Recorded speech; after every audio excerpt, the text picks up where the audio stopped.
So last fall, the Stewardship Committee asked me to preach on the topic of stewardship 3 times in the year. So after looking at the propers for the year, I chose this week, this Sunday, to be one of those weeks. So what we have before us this morning are 3 really wonderfully rich texts from the Scriptures. From the Gospel of John, we hear Jesus tell his disciples something that we expect from him. Love one another. Just as I have loved you, you should love one another. We hear this, and yet we struggle day to day to live into it. In John's Revelation, we catch another glimpse of God as the one who will establish a new kingdom with new rules where life and peace will flourish. We long for this, as did the persecuted Christians who were the original audience for this vision. And finally, in the Acts of the Apostles written by Luke, we see Peter explaining to Jewish Christians in Jerusalem the vision that he had seen.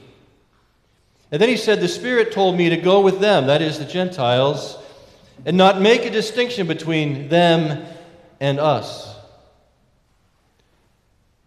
If then God gave them the same gift that he gave us when we believed in the Lord Jesus Christ, who was I that I could hinder God?"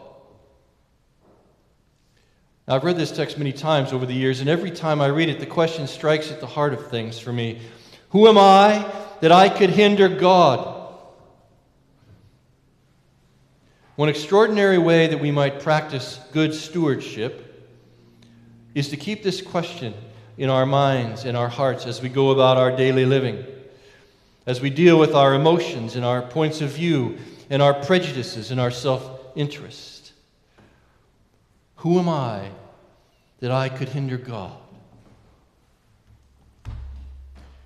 Jesus often spoke in parables, so this morning I want to read a children's story. It's by Mac Barnett, entitled Extra Yarn. I think this is a wonderful parable about stewardship. So I invite you to make those connections as we read along, and I invite the kids to come up and hang out with me on the step.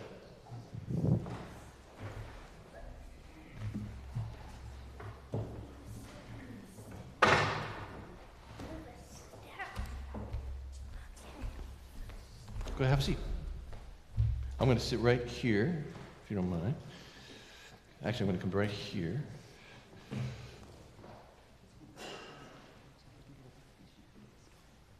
Sure. Okay. Good morning. How are you? Are you all good? Are you sure? All right. Do you know this story, Extra Yarn? Do you know this story? Do you know it? Have you guys been reading it? Have you been learning about this story? Do you like it? You like it? All right. I like it too, because I think it's really a wonderful message for all of us. And I really like the pictures. Unfortunately, you can't see the pictures out there. I'm going to hold it up. But I'll tell you what, I'll have the book around so you can take a look at it later on if you'd like. So, this book is called Extra Yarn by Mac Barnett, illustrated by John Klassen. All right. It's important to get the illustrator in because it's really hard to draw all those pictures, right? On a cold afternoon in a cold little town where everywhere you looked was either the white of snow or the black of soot from chimneys, Annabelle found a box filled with yarn of every color. See, there she is finding her box. See that? It's a pretty stark-looking town, right? All right. So she went home and she knit herself a sweater. And when Annabelle was done, she had some yarn, some extra yarn. So she knit a sweater for Mars, her dog, too. But there was still extra yarn. You see that? See Mars? He's a cute little guy, isn't he? Huh? All right. But now we get a little color into the picture. All right. And when Annabelle and Mars went for a walk, Nate pointed and he laughed. It's not very nice, is it? And he said, "You two look ridiculous." "You're just jealous," said Annabelle. "No, I'm not," said Nate. So there's Nate and his little encounter with Annabelle and Mars. You see that? There's no color where Nate is. It's interesting. But it turned out he was. And even after she'd made a sweater for Nate and his dog, and for herself and for Mars, she still had extra yarn. I like Nate's dog. All right, there we go. At school, Annabelle's classmates could not stop talking about her sweater. "Quiet!" shouted Mr. Norman. "Quiet, everyone! Annabelle, that sweater of yours is a terrible distraction. I cannot teach with everyone turning around to look at you." "Then I'll knit one for everyone," Annabelle said, so they won't have to turn around. "Impossible," said Mr. Norman. "You can't." Doesn't sound like a very nice teacher, huh? Again, it's all dark except for Annabelle's beautiful sweater that she has on. But it turned out she could, and she did, even for Mr. Norman. And when she was done, Annabelle still had extra yarn. Look at that. You like that? Pretty good, huh?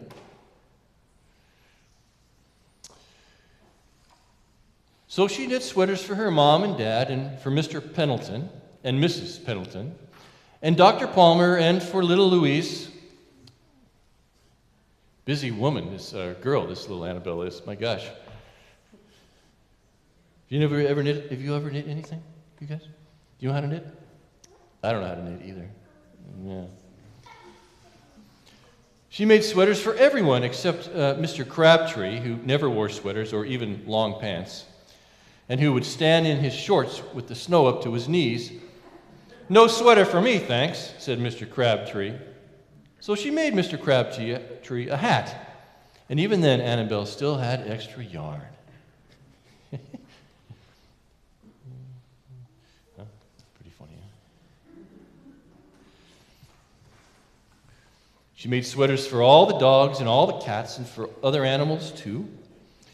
Soon people thought Annabelle will run out of yarn, but it turned out she didn't.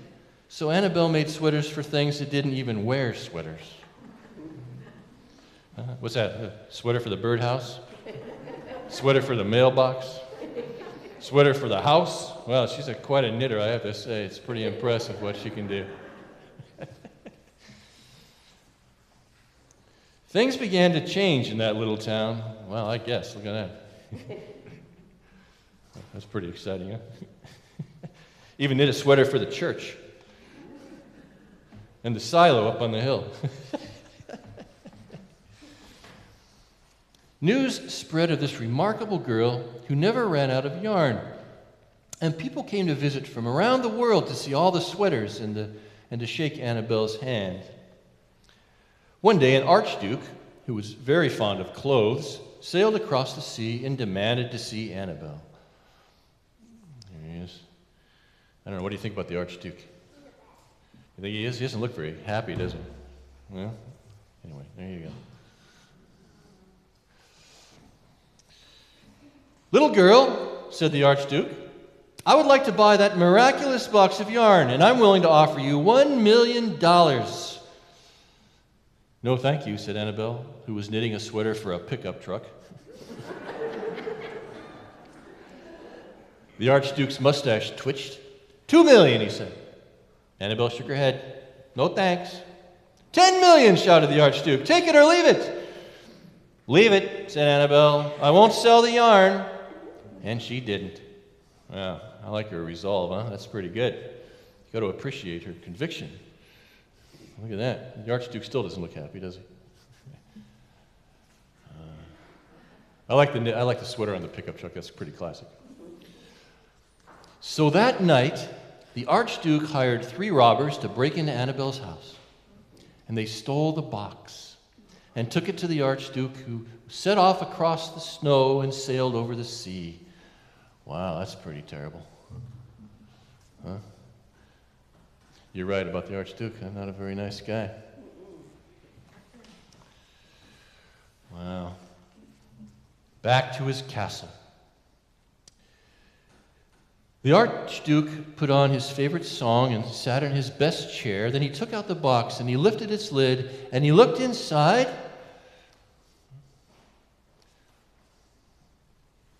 What do you think he's going to find inside the box? You don't think he's going to find anything in the box? No yarn?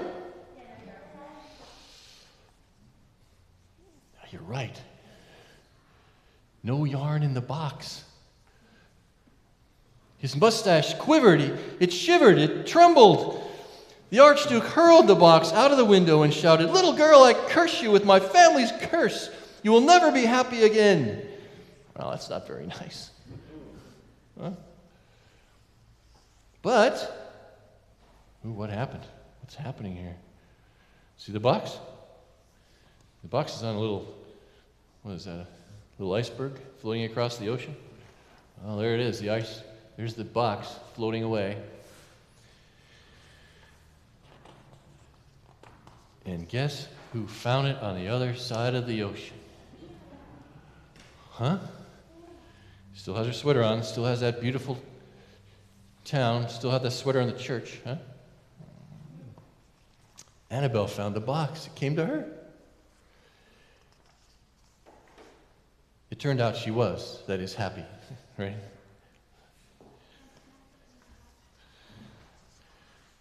Well, I don't know. There it is. Looks like there was something in there for her. Because she knit some more sweaters for the tree. You think? And then everybody is happy. You like that? All right. So what do you think? What do you think about this story? What do you like about it? She is kind, yes indeed. Knitting sweaters for everybody in town. Yeah, yep. Well, Go ahead. the bad guy was too bad that maybe it only had yarn for nice people. Only yarn for nice people. Okay. What do you all think? Yeah? I think that the Archduke didn't really have a lot. Like, he didn't have like any friends or anyone. So that's why he didn't have any yarn. The girl had a lot of yarn because she had a lot of friends and everybody liked her. Yeah. What do you all think? Anybody else? Go ahead, Megan. I think that the girl was happy, but the Archduke wasn't happy, so he didn't get any yarn in the box. So happiness. I don't need this. I got one of these on. Hold on. So happiness, right? So maybe the Archduke couldn't see the yarn because he was so, he was so selfish, right? He was pretty selfish, it seemed to me, right? But I think the most important thing about this story that's about stewardship, as I'm talking to all these folks and to you too, is that the only way that we get things is by giving things away. That doesn't make a lot of sense, does it? But the more we give, the more we get. That's true. It's true in all of life. Right? You don't hear that. From from the wider world in which we live in. The wider world says, "Take all you can," right? But God says, the more you give, the more you receive. And that's what Annabelle found out, right? The more she gave, the more she received. All the happiness that she came to her was because she was giving it all away, and it was coming back to her. Yes? I gave my toys away. You give your toy? Well, good for you, Henry. Yeah, good for you. Does that make you happy when you give your toys away? It does, doesn't it? So that's it. Thanks for joining me for this story. I'm glad you read it before, but I'm glad we had the chance to read it together. Because I like this book. It's really great. All right, you guys want to go sit down and then John? You guys want to stay here? All right. Amen. I want to turn this over to Johnny. You want to go to the lectern?